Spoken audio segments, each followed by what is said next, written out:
Le problème de la cyclicité, c'est que ça crée une fausse causalité. Parce que finalement, on a un processus d'évolution de A vers B, et ensuite on revient de V vers A. Par exemple, si on prend la question de la solstitialité et l'équinoxialité, on passe de la solstitialité à l'équinoxialité, mais après, on revient de l'équinoxialité vers la solstitialité. Donc, en conséquent, il y a une confusion qui se crée. Est-ce que c'est le problème de l'œuf et de la poule? Est-ce que c'est la solstitialité qui va vers l'équinoxialité ou l'équinoxialité qui va vers la solstitialité?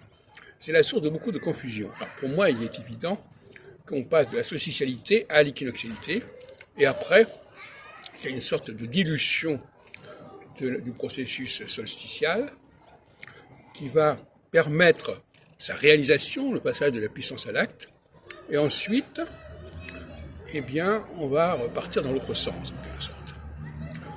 Alors, au niveau linguistique, par exemple, on va passer du AL au AU, ou du AU au AL. Voilà, on retombe dans le problème. Quel est le processus principal et premier, et quel est celui qui est second, qui vient ensuite? Alors, je crois que j'ai démontré assez clairement que quand les choses sont concentrées, on est dans le masculin et dans la solstitialité, et quand elles sont diluées et diversifiées et multipliées, on va vers l'équinoxialité.